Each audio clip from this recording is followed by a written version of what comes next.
Welcome back, everyone. This is Captain Rex. This is the Ready, Set, Live podcast. I'm so glad that you're with us today. I have a special guest, and I always have special guests on my show.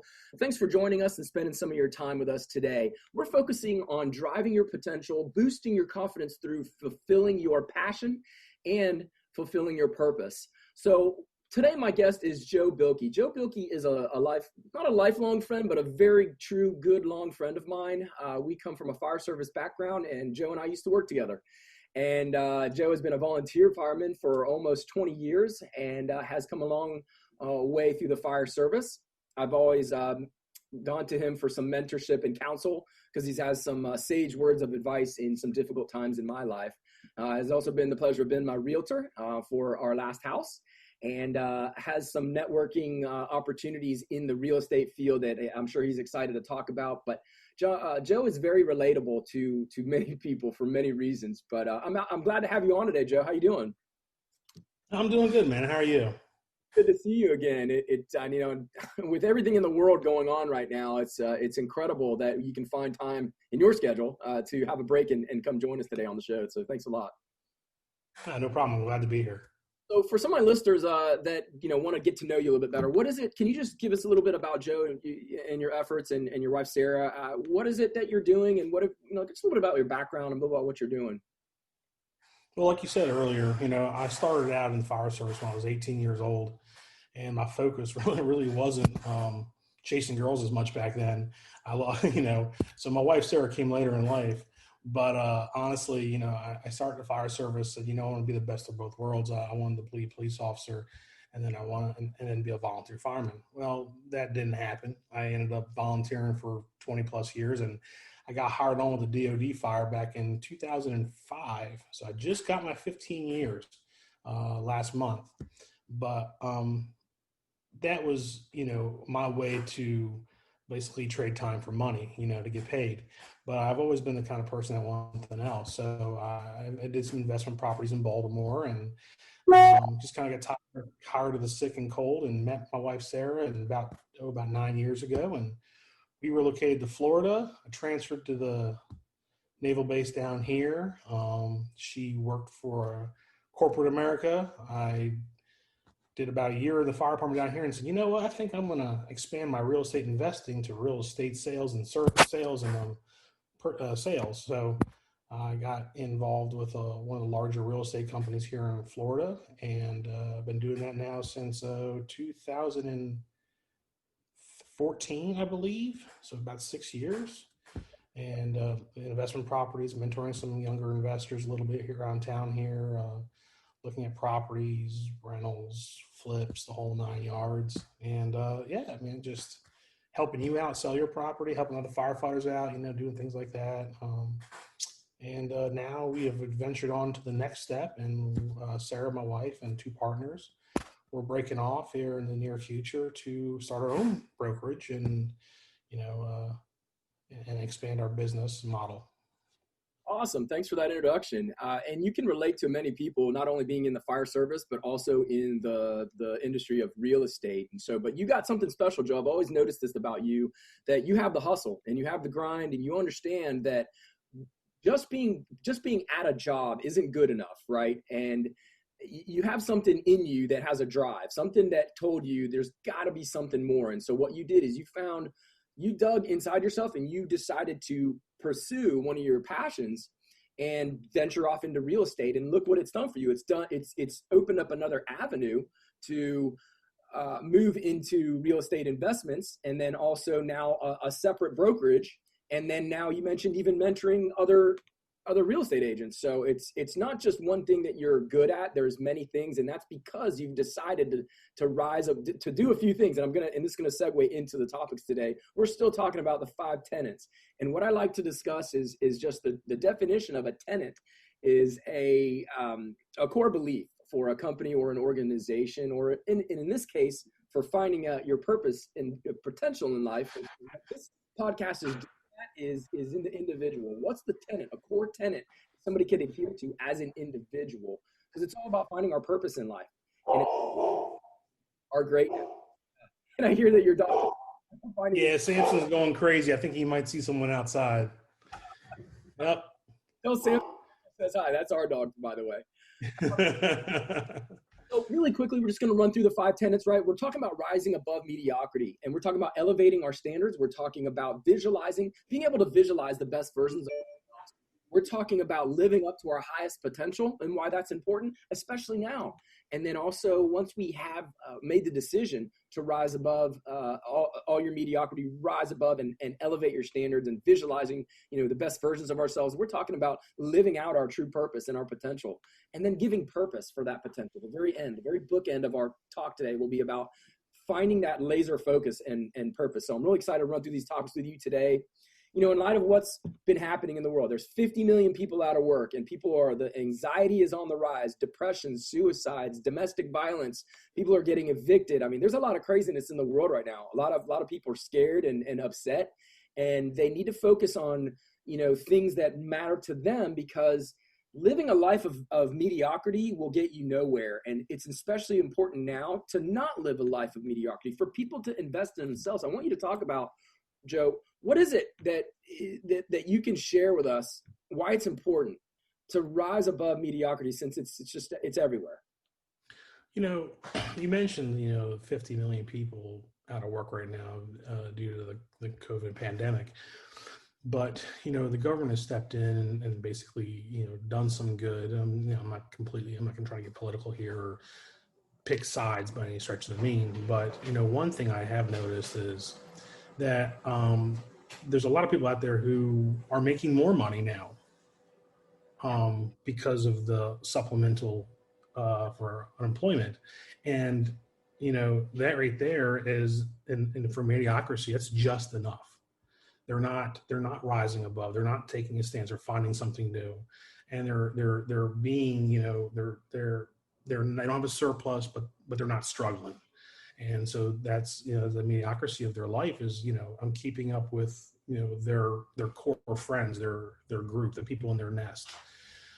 So, I think there's a problem there, the lack of drive from a lot of people. So I guess maybe we'll get a little off of the question, but, the question I think is like, why do people take the next step? People like yourself encouraging people. Like, I remember hearing a story about a gentleman at, I believe it was a meeting you had with a cancer group meeting, Yeah. And you took the step to talk to that person, and that pushed them forward. Yeah. So that means a lot. And I think that's what really is what people need to look at, is like, what is going to move them to get above mediocrity. And it's something inside. And sometimes it needs a voice from someone else that's not being derogatory or being negative. It's more about lifting them up. That's a great way to put it. Thanks for that answer, Joe. I know that what you've shared has related with a lot of people, and this has come to pass. It's not come to stay. And so for those of my audience or listeners that may have felt an additional level of comfort because the government stepped in, and like I said, not to get political, but that is not the norm. This is the exception to life, where being dependent on someone else to fulfill your needs is not the definition of living your best self. It's depending on somebody else and some agency to fulfill your greatness. And there's no limit on human potential. There's absolutely no limit on human potential. And I think, like you said, what keeps people stuck is they're not able to see that there's anything outside of mediocrity. And so that's how they remain stuck. So I guess the first key from this is just to be aware that there's another area outside of the normal mediocrity. And an awareness is the first step to change. You have to be aware of your surroundings and define that, what happened for me is that once I was aware and I became unhappy with, the current mediocrity, I said, enough is enough. People have to get to that point. And now is as good as time as ever to reevaluate, as we take a look at our goals and dreams, to reevaluate whether or not life is defining in a way that we could, change and we could do something about it. So that's a very awesome point of view. And I never really looked at it like that, because, this day and age is pointing out a lot of different perspectives for a lot of people. So, but awareness is key. And, and once people are aware that there's mediocrity, Well, if they're at that level, that means that there's got to be another level, right? There's got to be either higher or lower. And as fire service, we might as well climb that ladder. And as far as that analogy goes, we're talking about elevating our standards. So you had a volunteer position. You had a goal to go to two different areas of industry, police and fire. Turns out that more of the volunteering was a calling on your heart, because you were helping you were helping people, and you weren't getting paid for it. You still don't get paid for that. That's very, very honorable. So there was something in you, Joe, that decided to elevate your standards to be able to provide something out of the passions of your heart to fulfill. And it's something that you're so good at, but people will pay you anyway. And it's provided a very lucrative career for you, which obviously gave you the time that you didn't want to just trade money for dollars. You wanted to reach out and do something else with your potential. So talk to us about elevating your standards. What did it for you to elevate your standards to become more than just a clocked in employee? Well, I mean, really, I didn't want to be mediocre. I didn't want to keep up the Joneses. I wanted to, and I want to continue to basically strive for the next level. For me, money doesn't mean happiness, but money does provide something that can lead toward that, such as traveling, seeing the world, giving back, donating, helping people along the line. So to elevate my standard, I've had to find a way to keep me jump-started consistently. When I found myself taking a step and then been basically staying there for, a couple months. Okay, Joe, take a step back, but don't take a step down. And let's reevaluate, let's set our goals again, and let's move forward again. Let's pick up a new book. Let's, listen to different podcasts. Let's watch some more YouTube videos. Let's look at different adventures. Let's see what we can do to do things, look at things differently, or like Apple likes to say, think different. So then, that's how I would continue to elevate my personal standard by saying, okay, like last year, I think I posted on Facebook that I read 20 books.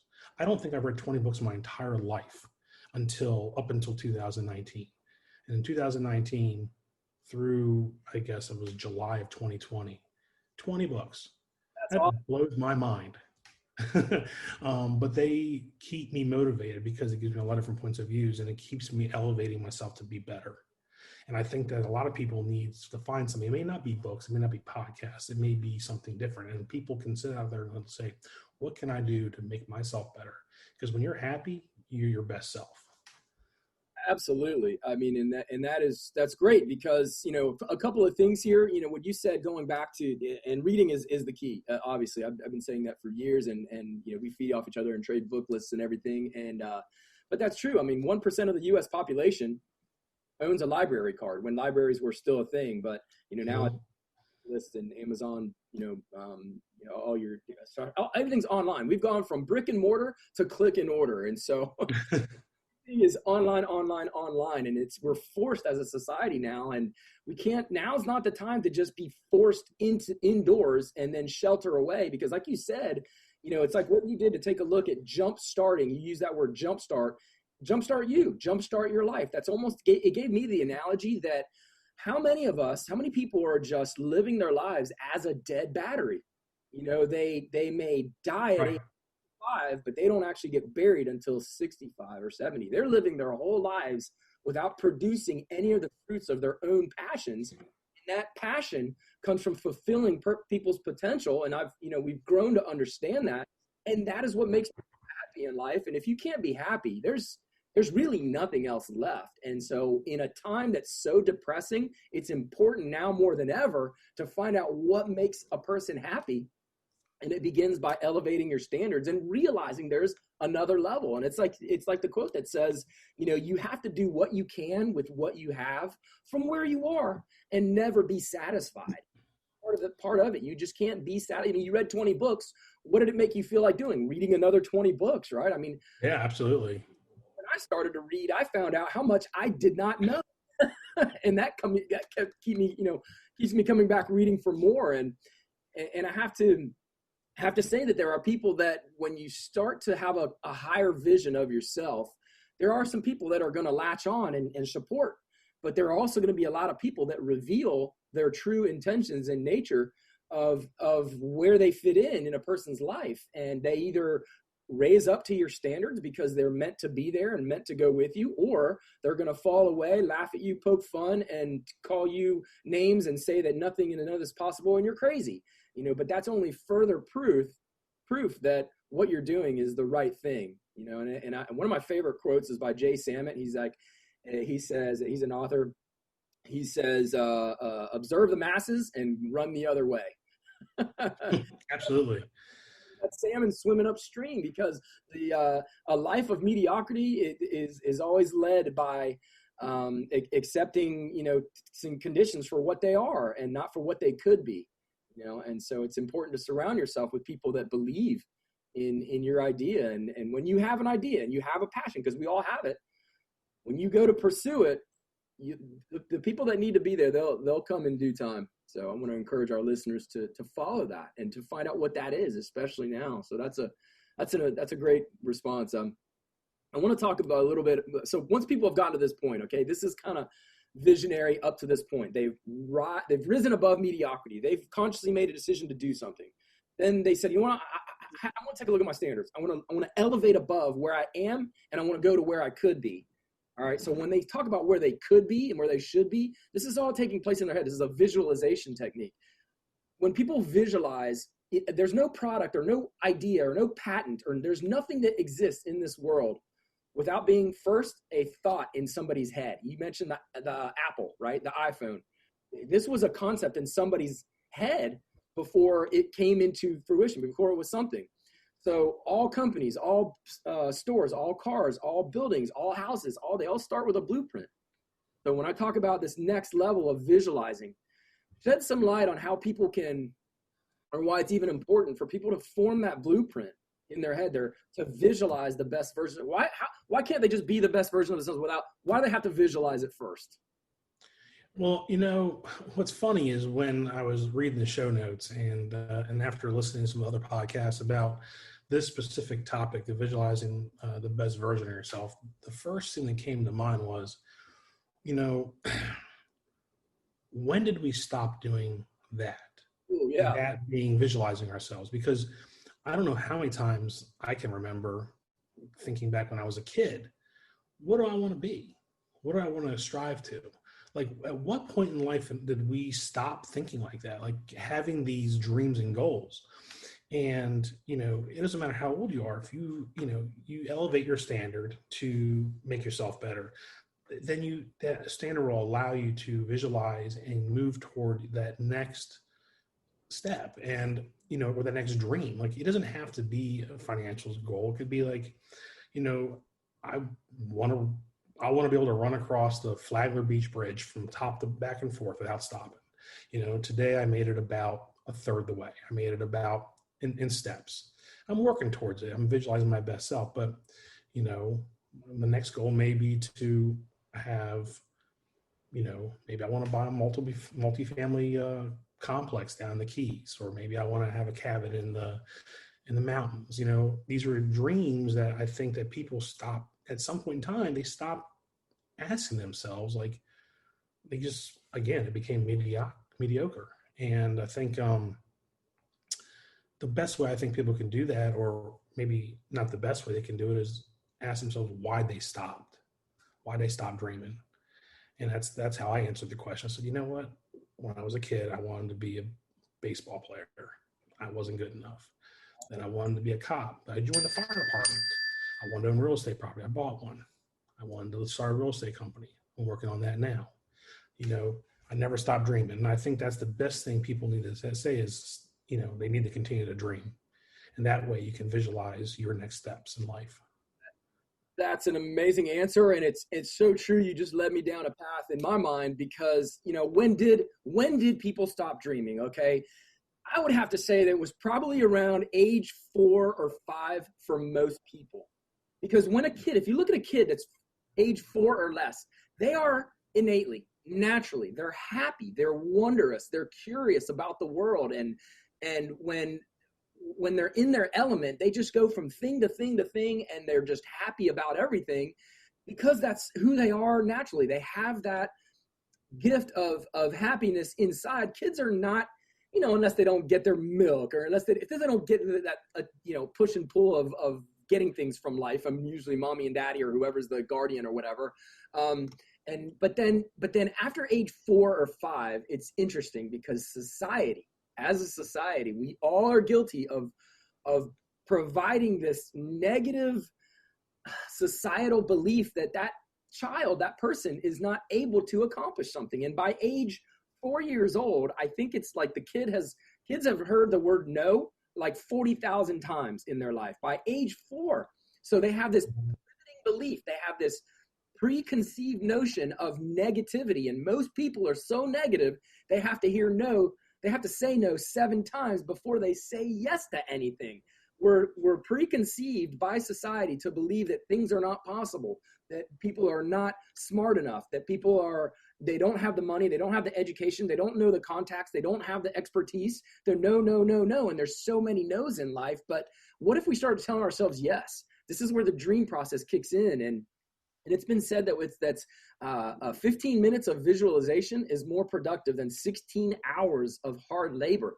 So there's your time for dollars right there. If you're stuck, if any of my listeners are stuck just trading time for a job, fulfilling somebody else's dream, it's because you're not doing the dreaming. Your boss did the dreaming, and he's providing you with the 16 hours of labor opportunity, if that's what you want to call it, to fulfill his dream. But guess what? You have a dream. When you mentioned, what do I want to be when I grow up? Most people now, probably adults, are probably not in life now what they were when they were asked that when we were kids. And that may be, and I've said this before, that simple question to ask a kid, what do you want to be when you grow up? And this is about to get deep right here, right now. Let me just when we ask, as parents and adults, when we ask kids, what do you want to be when you grow up? That, I think, and I just had a revelation about this, I think that makes the kid think that he has to be something else.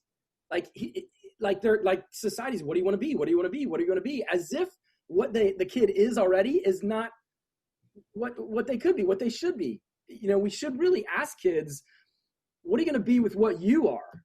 Because all you are is all that's necessary to succeed in life. I mean, you hear people that have no arms, no legs, and they're motivational speakers. They travel all the world and make millions of dollars. What about Spud Webb, who was 5'0" and was in the NBA? What about, the greatest of the greats in any field, but they have some sort of limiting challenge that they've denied and overcome.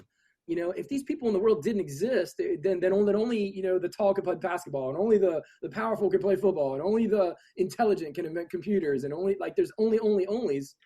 It's not that way at all. I mean, people come from nothing and achieve everything. And that's only possible is because they told themselves that there's a better version of what they're producing. And that's what I encourage my listeners to do. I heard a story recently about a kid who was constantly he never did good. He always was striking out when he was up to bat, and he consistently missed pop-up flies. So, they moved him to the outfield when he was younger because the kids in his age group couldn't hit balls that far, so the chances of him having to catch a pop-up was low. And his parents would always encourage him to do better and strive and practice. But what it did was it stifled him to meet their expectations versus let him figure out. He loved the game, but he needed to figure out where he played best at. And they finally stopped badgering him almost in a way. Like they said, look, let's just let him play, let him have fun. And, over the years, he got better and ended up going All-American because he figured out that, he can't catch pop-ups, but you know what he could do? He could stretch. Great first baseman. What he could do, was awesome, was he couldn't hit a curveball. But when they matched him up against pitchers that could only throw knuckles and fastballs, he hit him out of the park constantly. So you had to play to his strengths. And the coach finally visualized for him his strengths without people trying to set expectations for him. And I think that's part of it. You have to let the kid visualize where they're going to succeed, or let anyone visualize where they're going to succeed. Don't hold them down or don't push them in the wrong direction. Let their potential come out. As a society, we would do a lot of justice to our further generations if we promoted when people have an idea, when people have a visualization, even though it's different. Let me tell you a quick story. There was a soccer player in, I believe it was Spain, and he was really good. I think he was professional. And he had a really bad injury, which ended his soccer career. But when he was recuperating in the hospital, he asked the nurse for a guitar. And he started to play guitar and he started to sing. And then his friends and people around him that were closest to him just started saying, "You're too old for this. You don't have what it takes. You can never do this. Why even bother?" But I tell you, when he stuck to that passion, nobody can deny that Julio Iglesias made the right choice to pick.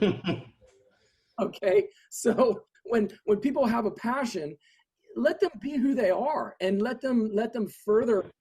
You never know the benefits that will come about in society because people have made the decision to do something like that. And in sports analogies, there's plenty of them where people have overcome, even autistic kids making, tremendous impact on the world based on their abilities that they have been not as good as everyone else, but because they had passion. And there's another story that I won't go into now, but there's many of those stories like that have to do with people visualizing the best versions of themselves, and then they seize their moment and they take it on to their greatness, and then they affect others. So it takes work, and courage is part of the work. And when you have a dream, you will be tested for authenticity, but you also you're going to face some opposition. And it's continuous. Winston Churchill said, "Continuous effort, not strength or intelligence. It's going to be the key to unlocking our potential." And so this active process of living up to our highest potential, it takes work. So obviously you didn't just clock in and clock out. You went to work after you. So talk about living up to your highest potential. Well, that's a really tough question because I thought about answering this question, and then I looked at the next one. The next one you're going to ask me, I know, is about giving purpose, and I think the two kind of tie together. I think my potential is based upon my purpose. And if my purpose is to give back or, help people, transition through sales or provide housing for people as in rental income and landlording, things like that. I had to figure out, where that potential for me is most beneficial to keep me happy. Because I think sometimes there's people out there who've got a lot of potential. Let's look at the fire service. There's some people out there who've got a lot of potential, but they're not the kind of person you want to lead. So that's not, they've got potential to do that. They've got the ability to do it, but there's something that's missing. And that sometimes what's missing is purpose. So those two to me can coincide a lot. I doesn't think it hurts to have heroes. And the reason I'm making this up is because sometimes that hero that you want is the potential you're trying to strive for. If that makes any sense. I think we forget about that. I have a cousin who's a personal trainer down here in Miami, and he's very successful. But one of his favorite quotes is that he looks at, he's like, work so hard. And this guy is a hustle hard worker when it comes to personal training. He's one of the best in Miami. Or I'd say in the world. He's amazing. And, it's hustle hard enough to where your competitors, your idols become your competitors, where you're going to get on, but that takes personal growth. You can't just look at a hero and say, "Oh, that's a hero. I could never compete." But that gives you, when we look up to Superman, we look up to Batman, we look up to all these superheroes as kids, it's because we want to fly. We want to beat up the bad guy. We want to do all these things, but we have to tell ourselves that it's possible. We just have to admit that we're the one. And early on in my business career, we talked about a goal for financial success. It was, everybody wants to make six figures. I want to make six figures. They almost throw it around without knowing how many figures it is. 6 figures is $100,000 minimum. And I decided I want to make $100,000 a year. And when I just made that decision, it was harder to tell myself that I could do it than it was to actually do it. Because in the same year, I doubled it and then tripled it. Now, how is that I can go from leading a hourly job, before the fire service, where it was just trading time for dollars and fulfilling somebody else's dream, to the moment I believed in myself, and then it took me to a level that I never thought was possible. But then I said, I'm going to do it. And not only did I do it, I did it twice and then repeated it a third time. And the change has to happen, because it's been said, it doesn't matter what happens around you, and it only happens what matters inside of you. And when people make that choice, that's when they're going to be able to live up to their highest potential. So, and they do. Yeah, absolutely. I think one thing is, one thing that people lack are goal setting. A lot of people, and I was horrible at doing that, and I have to credit Phil Rycraft, if he's listening, for making me set goals back in 2013 to help me get down the line. I think that when you set your goals, then you can reach your highest potential. That's one of the biggest factors I think people seem to forget, that you need to set yearly, daily. I mean, every single week I have a list of things I want to get done. If I don't get it done, or I don't add something to it by midweek, then I don't feel like I'm not to my highest potential. Goal setting is so important. And offline, you may have heard of this, but MIT or Harvard Business Academy, the Masters of Business, the MBA program at Harvard, did a study in 1979, I believe it was 1979, Harvard Business Academy. And they did a study, and they based the study based on one question. Do you have goals? Do you write them down? 87% of the population of the graduates, they had no goals. The other 12%, the other amount, I think, was like 10%. They had goals, but they did not write them down. And then the top 3% had goals and they wrote them down. That was the important distinction. So they followed these graduates 10 years later. And in 1989, it's called the Harvard Business Academy study about goals. 10 years later, the people that did not write any goals down, they obviously weren't doing as well as the ones that did have goals, right? So the ones that had goals were making twice as much money as the ones that did not have a goal and they did not write them down. But what's interesting, I'm reading about that.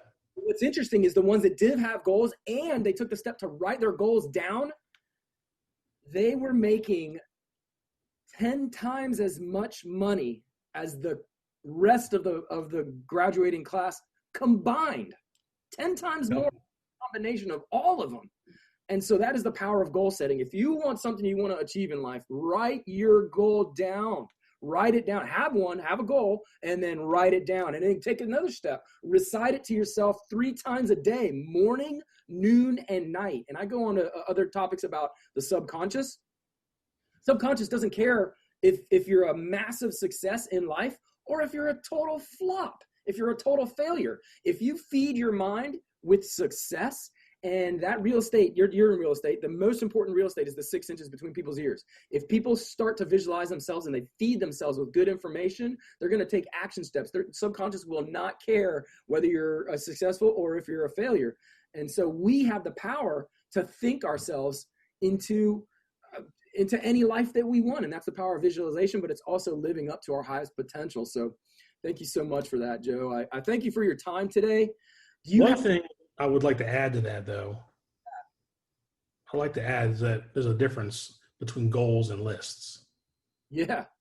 There's people who will say, well, I do write my goals down. I have a list of things to do. And I said, there's a difference there. Like, I have a list every week, but my goal is to complete that list. And so my weekly goals are to continue to finish my list, then my monthly and 6 month and yearly and 5 and 10 year. I think people need to know the distinction between a list and a goal is very important too, because if they don't know the difference, they'll never reach the next step. A goal without an action plan is just a wish list. Yes.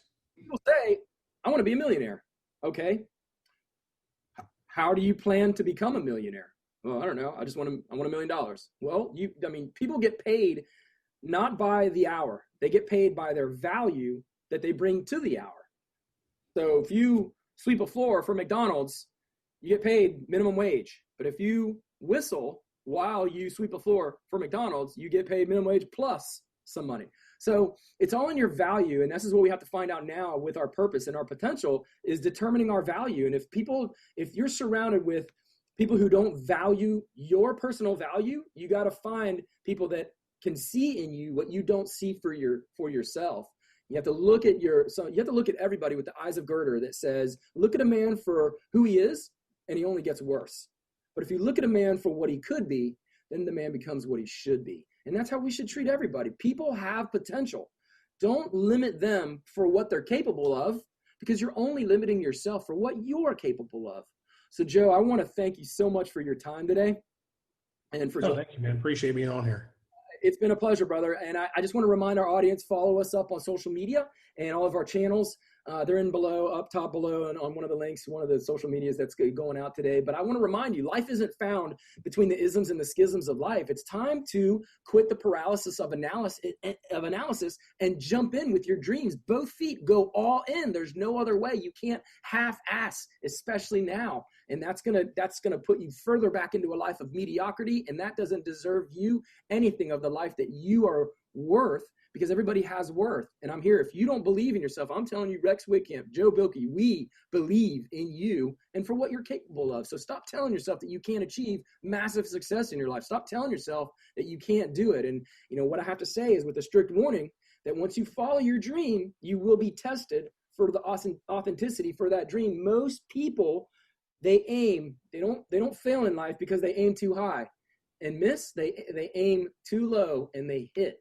So don't aim low with your dreams. Aim high. If your dream isn't big enough to scare you, you need to dream bigger. Dream bigger. And so right. We're talking about the 5 tenets today, Joe. I hope you have a great rest of your day, and I'm going to talk to you soon. Thanks, Rex. Appreciate being on here, man. And thank you to our listeners. Yeah, buddy. I'll talk to you soon. Thanks, man. Bye-bye.